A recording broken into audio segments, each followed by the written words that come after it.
খুব গুরুত্বপূর্ণ একটা টপিক হচ্ছে যে ভাইয়া তোমরা কিভাবে সৃজনশীলে একেবারে ফুল মার্ক পেতে পারো। সো আজকে আমি সেই বিষয়টা নিয়ে আলোচনা করব। সো তোমরা এখানে অনেকেই এসএসসি স্টুডেন্ট আছো অথবা এইচএসসি স্টুডেন্ট আছো। সো তোমাদের সবারই কিন্তু বাংলা প্রথম পত্র আছে, তারপর বাংলাদেশ বিশ্ব পরিচয়, ইসলাম ও নৈতিক শিক্ষা, এই সকল সাবজেক্টগুলো আছে যেখানে কিন্তু ভাইয়া সৃজনশীল আছে। এবং এই সৃজনশীলে তোমরা অনেকেই বলেছো যে ভাইয়া আমরা সৃজনশীলে যখন আমরা পরীক্ষা দিতে যাই সৃজনশীল ফুল লিখে আসতে পারি না, কারণ আমরা লিখতে লিখতে লিখতে লিখতে আর টাইম পাই না, একেবারে টাইমটা চলে যায়, ফুল লিখতে পারি না।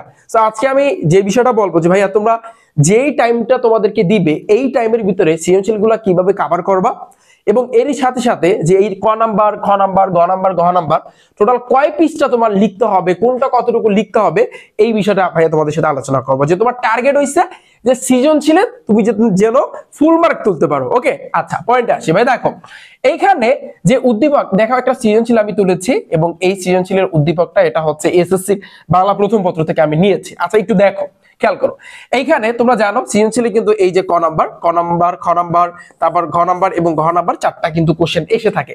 এখন যেই কথাটা মেইন, প্রথম যেই কথাটা সেটা হচ্ছে যে ভাইয়া যে আমরা কয় পৃষ্ঠা লিখবো, ক নাম্বার কতটুকু লিখবো, খ নাম্বার কতটুকু লিখবো, ঘ নাম্বার কতটুকু লিখবো, আর ঘ নাম্বার কতটুকু লিখবো। ওকে, আচ্ছা দেখো, সো একটা জিনিস মাথায় রাখবা ভাইয়া, আমি যখন পরীক্ষা দিয়েছি তোমাদের লেভেলে, যখন আমি পরীক্ষা দিয়েছি, সো বাংলা প্রথম পত্র বলো, বাংলাদেশ বিশ্ব পরিচয় বলো, ইসলাম ও নৈতিক শিক্ষা, মোটামুটি আলহামদুলিল্লাহ ভালো রেজাল্ট করেছি আমি। সো প্রত্যেকটা সাবজেক্টে কিন্তু এ প্লাস ছিল।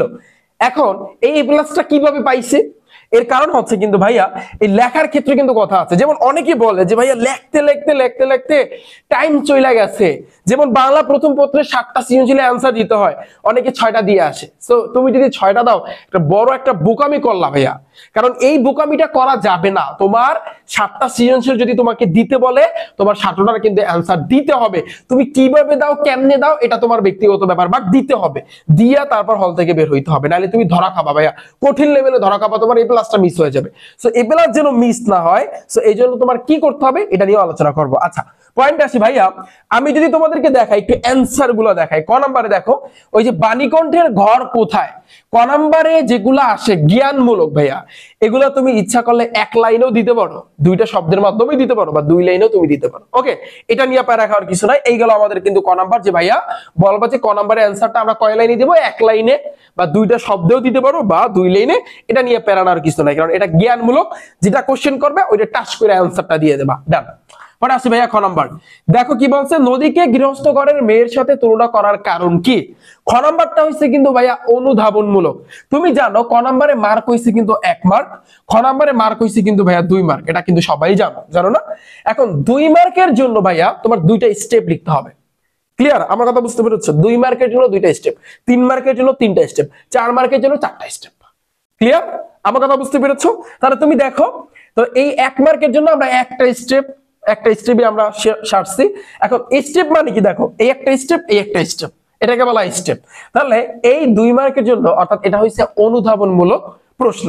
অ্যান্সারটা তুমি কিভাবে দিবা, প্রথম স্টেপে ভাইয়া অ্যান্সারটা হবে 1 লাইনে, যেমন জ্ঞানমূলকে 1 লাইনে দিছো, ঠিক সেম ভাবে যে বলছে কি নদীকে গৃহস্থ ঘরের মেয়ের সাথে তুলনা করার কারণ কি, এই কারণটা একটু শর্টকাটে একটা লাইনের ভিতরে একটা সেন্টেন্সের মাধ্যমে তুমি প্রথম লাইনটা লিখবা। ওকে, এরপরে পরের স্টেপে একটু তোমার নিজের ভাষায় বইয়ের সাথে তুলনা করে, যেহেতু এটা বই থেকে কোশ্চেনটা আসবে ক নাম্বার, খ নাম্বার, সো বইয়ের সাথে তুলনা করে একটু নিজের ভাষায় তোমার লিখতে হবে, ডান।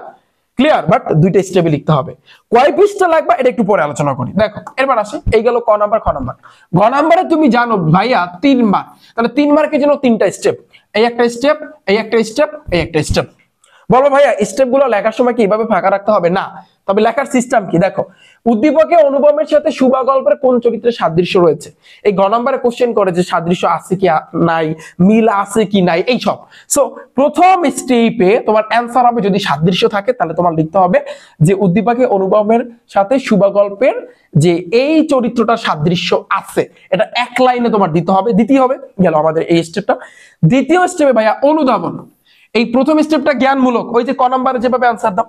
দ্বিতীয় স্টেপে ভাইয়া এটা ওই যে খ নম্বরে যেভাবে অ্যান্সার দাও, এই অনুধাবন ভাবে সুন্দরভাবে একটু বইয়ের সাথে এবং নিজের ভাষায় একটু লিখবা যে উদ্দীপকে যে এই যে দেখো খেয়াল করো, এই যে উদ্দীপকটা যে দেওয়া আছে এই উদ্দীপকটা তোমার দ্বিতীয় স্টেপে তুমি লিখবা না, দ্বিতীয় স্টেপে এই উদ্দীপকের সাথে বইয়ে যতটুকু একটু মিল আছে না ওইটা একটু সুন্দরভাবে গুছায় লাগবা। 3 নাম্বার স্টেপে ভাইয়া উদ্দীপকের সাথে মিল কইরা তারপর বইয়ের সাথেও একটু মিল কইরা তোমার লিখতে হবে। আমার কথা ক্লিয়ার? আমার কথা বুঝতে পেরেছো? 3টা স্টেপ, এই একটা এই একটা এই একটা, 3টা স্টেপ লিখলে তোমাকে 3 মার্ক দিবে। আর লেখার ক্ষেত্রে বলবা ভাইয়া এভাবে কি স্টেপগুলো লেখার সময় ফাঁকা রাখতে হবে না, তুমি ধরো এই লাইনটা লেখলা না, এভাবে ধরো এখানে দাগ দিলা, এর পরবর্তীতে এই যে মানুষ সামাজিক জীব, তুমি বলো ভাইয়া এখান থেকে শুরু করবো না, এখান থেকে না শুরু করি না, আবার এখান থেকেই শুরু করবা। ওকে, ধরো এখানে এই উদাসীন হয়, এরপর শুরু করবা কি উদ্দীপকের এই অনুপ দুরন্ত ছেলে, তাহলে এটা এখান থেকে না লেখা এই জায়গা থেকে লেখা শুরু করবা। আবার এই যে মানুষ সামাজিক জীব, এটা এখান থেকে না লেখা এই ওর নিচ থেকে কিন্তু শুরু করবা। এটি তাহলে তোমার 3টা স্টেপ হয়ে যাবে। আমার কথা ক্লিয়ার? আচ্ছা, ঘ নম্বরে আসে কিন্তু ভাইয়া, ঘ নম্বরে তোমরা জানো ভাইয়া 4 মার্ক, তাহলে 4 মার্কের জন্য তোমার 4টা স্টেপ কনফার্ম। ওকে, তাহলে প্রথম স্টেপটা কি হবে? এই যে দেখো যে প্রতাপকে সরকারি সম্পত্তি বলা হয়েছে, উদ্দীপকের অনুভবের চরিত্রে যেসব গুণ বিদ্যমান আলোচনা করো। তাহলে সুন্দরভাবে লিখবা যে উদ্দীপকে এটা আলোচনা করা হলো। এই গেল আমাদের মানে হচ্ছে প্রথম স্টেপ। আর যদি এখানে যদি কোনো মন্তব্য চায় যে মন্তব্যটা সঠিক কিনা এটা সেটা, এটা তোমার প্রথম স্টেপে লিখতে হবে। গেল এটা। পরবর্তী স্টেপটা ভাইয়া এখান থেকে শুরু করবা, এখান থেকে শুরু করবা, এখানে না লিখে এখান থেকে শুরু করবা। পরের স্টেপটা, এই যে প্রথম স্টেপটা কি জ্ঞানমূলক, পরের স্টেপটা অনুধাবন, ওই অনুধাবন যেভাবে লিখছো ওইভাবে লিখতে হবে। আচ্ছা, এবার আছে কিন্তু পরের স্টেপ, এবার আবার এই যে শুভ গল্প এখান থেকে ভাইয়া শুরু করবা। এই 3 নাম্বার স্টেপে ভাইয়া, এই 3 নাম্বার স্টেপে কি লিখবা জানো? যে তোমার এই যে উদ্দীপকে যেটা আছে, খেয়াল করো উদ্দীপকে যেটা আছে এই জায়গাতে, যে উদ্দীপকে যেটা আছে না এটা একটু ঠান্ডা মাথায় দেখে না, পুরোটা না, একটু বানায় এটা তো তুমি আগে পড়বা, এবার সুন্দরভাবে একটু 3 নাম্বার স্টেপে লিখবা, 3 নাম্বার স্টেপে লিখবা। ওকে, 3 নাম্বার স্টেপে উদ্দীপকের যেটা আছে ওইটা একটু লিখবা। 4 নাম্বার স্টেপে এই যে উদ্দীপকের সাথে যে গল্পটার সাথে মিল আছে ওটা একটু ঠান্ডা মাথায় লিখবা। এবার লাস্টে লিখে দিতে হবে যে এই গুণাবলী বিদ্যমান, যদি গুণ চায় যে গুণাবলী বিদ্যমান রয়েছে এটা সেটা লাস্টে তুমি লিখে দেবা। বাট আমাদের মাথায় রাখতে হবে 4টা স্টেপে কিন্তু লিখতে হবে, তাহলে তোমাকে 4 মার্ক দিবে।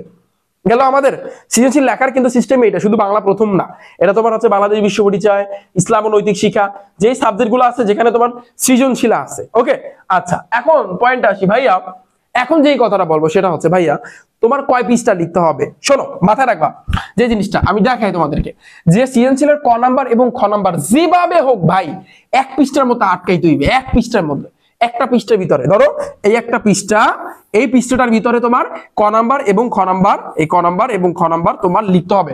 বলো ভাইয়া ক নাম্বার তো আমি 1 লাইন লিখছি, আর খ নাম্বার একটু 2-3 লাইন লিখছি, তাতে 1 পৃষ্ঠা কেমনে পারবো? সো লেখার একটা সিস্টেম আছে। সো তুমি যদি ফুল মার্ক পাইতে চাও, ধরো তুমি সঠিক লিখবা, বাট তুমি যদি 2-3 পৃষ্ঠা লেখো তোমাকে জীবনও স্যাররা 10-এ 10 দিবে না। সো 10-এ 10 পাওয়ার জন্য একটু টেকনিক খাটাইতে হবে। তুমি তো ধরো এটা একটা পৃষ্ঠা, তাই না? এবং এই পৃষ্ঠা তার তোমার আগে কিন্তু মার্জিন টানতে হবে, এভাবে এভাবে ধরো মার্জিন টানবা, মার্জিন টানবা না, মার্জিন টানার পরে দেন তারপর তুমি এখানে লিখবা ক নাম্বার, তারপর এখানে খ নাম্বার, মানে একটা পৃষ্ঠার ভিতরে তোমার সারতে হবে এই ক নাম্বার এবং খ নাম্বারটা। ওকে, গেল ক গেল। পরে আসি ভাইয়া পরবর্তী পৃষ্ঠায় তুমি কি করবা ভাইয়া? ঘ নাম্বার লেখা শুরু করবা। তাহলে গ নাম্বার তোমার তো আগে মার্জিন টানতে হবে, মার্জিন দিতে হবে না, মার্জিন টানার পর তুমি গ নাম্বার শুরু করবা যেভাবে আমি বলছি সেইভাবে। সো গ নাম্বার যেহেতু 3 মার্ক, 3টা স্টেপে লিখতে হবে। এই প্রথম স্টেপে ধরো এখানে লিখলা, প্রথম স্টেপে গেল এটা, তারপর দ্বিতীয় স্টেপে তুমি শুরু করলা, তৃতীয় স্টেপও এখান থেকে শুরু করলা, মানে একটা পৃষ্ঠার ভিতরে। কিন্তু ভাইয়া মাথায় রাখবা এই জিনিসটা, এই ঘ নাম্বারের লাস্টের ধরো 2 থেকে 3টা লাইন কোনোভাবে ঠেলা ঠোলা দিয়ে পরের পৃষ্ঠায় 2-3টা লাইন আটকাবা।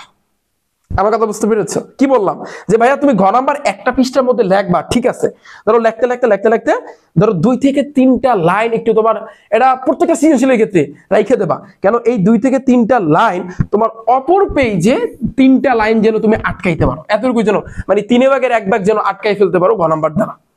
ক্লিয়ার? আচ্ছা, এবার এই গেল আমাদের কিন্তু ঘ নাম্বার। তাহলে ঘ নাম্বার 1 পৃষ্ঠা লেখছো, পরের পেজেরও তুমি 3টা লাইন আটকাই ফেলছো। এবার আসছি কিন্তু ভাইয়া ঘ নাম্বারে তোমার মোটামুটি ভাবে 2টা পৃষ্ঠা লিখতে হবে। তো লেখা শুরু করো 4টা স্টেপে। তো এখান থেকে লেখবা, এখান থেকে একটু লেখবা, লেখার পরে পরবর্তী আরো একটা পেজ ফুল লিখে দেবা, ডান, শেষ। তাহলে তুমি দেখো, এটা চিন্তা করো যে তাহলে তোমার কয়টা পেজ তুমি আটকাইলা ভাইয়া, এটা চিন্তা করো যে তুমি কয়টা পেজ ভাইয়া তুমি আটকাইলা। তাহলে তুমি এই ক নাম্বার খ নাম্বার একটা পৃষ্ঠা লেখছো, তারপর এটা গেল আমাদের 1 পৃষ্ঠা, তারপর আসছে কিন্তু ভাইয়া ঘ নাম্বারটা তুমি এই পৃষ্ঠাও আটকাইছো, ওই পৃষ্ঠা আটকাইছো, তাহলে 1, 2, 3 নাম্বার পৃষ্ঠায় পড়ছে। তারপরে যে এই যে ঘ নাম্বারটা এখান থেকে শুরু করছো, এখান থেকে শুরু করে তারপর পরে আরো একটা পৃষ্ঠা আটকাইছো, তাহলে আর একটু কাজ করতে হবে ভাইয়া, যদি পারো আরো একটা পৃষ্ঠা তোমার আটকাইতে হবে, তাহলে মিনিমাম আমরা বলতে পারি ঘ নাম্বার আমরা এক পৃষ্ঠা লেখার পর আর একটু বাড়তি লিখবো, আর ঘ নাম্বারটা আমরা 2 পৃষ্ঠার একটু বেশি লেখা ট্রাই করবো, মোটামুটি ভাবে 2 পৃষ্ঠা লেখলেই হবে। তার মানে আমরা বলতে পারি মোটামুটি 4 থেকে 5টা পৃষ্ঠা তোমার আটকাই ফেলতে হবে, 4 থেকে 5টা পৃষ্ঠা। 5টা পৃষ্ঠা যদি তুমি আটকাইতে পারো তাহলে সবচেয়ে বেটার হয়। আমার কথা ক্লিয়ার? আমার কথা বুঝতে পেরেছো? এখন অনেকে বলবে ভাই আমার লেখা তো ছোট, এখন আমি কি করবো, এখন আমি তো আটকাইতে পারবো না, এখন আমার উপায় কি? দেখো তোমার লেখা ছোট, ঠিক আছে, তোমার লেখা অনেকের ছোট, কিন্তু হাতের লেখা অনেক সুন্দর, কিন্তু এই সুন্দরের কাজ হইবে না ভাইয়া। বাংলা প্রথম পত্র, বাংলাদেশ বিষয় পরিচয়, তো এই সকল সাবজেক্টের ক্ষেত্রে তোমার সৌন্দর্যের কোনো কাজ হইব না। সো লাগবে সৌন্দর্য, ঠিক আছে, কিন্তু ভাইয়া তোমার খাতা পৃষ্ঠা ভরতে হইব। সো পৃষ্ঠা ভরার জন্য তোমার কি করতে হবে, একটু হালকা মিডিয়াম লেভেল, একটু বড়, একটু মিডিয়ামের টাইপের একটু তোমার লিখতে হবে লেখাগুলো, ওকে, যাতে করে তোমার এই 4 থেকে 5টা পেজ মিনিমাম তোমার হচ্ছে 4টা পৃষ্ঠা একেবারে ফুল কমপ্লিট করবা। 4টার অপর পৃষ্ঠা মানে 5 নাম্বার পৃষ্ঠার অর্ধেক লিখে দিবা, তাহলে কিন্তু স্যাররা এটা বুঝবে যে তুমি ক নাম্বার খ নাম্বার একটা পৃষ্ঠা লেখছো, ফাইন, তাহলে এখানে তোমার এক পৃষ্ঠা লেখছো, আবার ঘ নাম্বারটা এই পৃষ্ঠা ক্রস করে অপর পৃষ্ঠায় গেছো, তাহলে স্যাররা এটা দেখবে যে তুমি 5 পৃষ্ঠা লেখছো। স্যাররা দেখবে এটা তুমি কয় পৃষ্ঠা লেখছো ভাইয়া, 5 পৃষ্ঠা লেখছো, ওকে, তাহলে তোমাকে ফুল মার্ক দিতে বাধ্য। এই টেকনিকটা অবলম্বন করবা যে ঘ নাম্বার লেখছো, এখান থেকে ওই পাশে একটু ক্রস করে যাবা, ওকে, তারপর ঘ নাম্বার তুমি লেখছো, তারপর এটা অপর পেজে যাবা, আরো একটা পেজ যদি পারো তুমি যাবা, ওকে। আরো যদি সম্ভব হয়, ধরো ক নাম্বার একটু বড় হয়েছে, আবার খ নাম্বার আরো বড়, তাহলে সেক্ষেত্রে খ নাম্বার কিছু অংশ ঘ নাম্বার এখানে দিয়ে দেবা, এটাও তুমি পারো, ওকে। এটা তোমার উপর মানে হচ্ছে কিন্তু ডিপেন্ড করবে। আচ্ছা, এখন পয়েন্ট আসি ভাইয়া, তোমরা বলবো ভাই আমার হাতের লেখা অনেক ছিল, এখন আমি এই মুহূর্তে থেকে কি করতে পারি? একটা কাজ করতে পারো, ডেইলি একটা প্র্যাকটিস করতে পারো। ডেইলি তুমি 10 মিনিট প্র্যাকটিস করবা, 10 মিনিট এনাফ, আর লাগবে না, এর উপরে লাগবে না।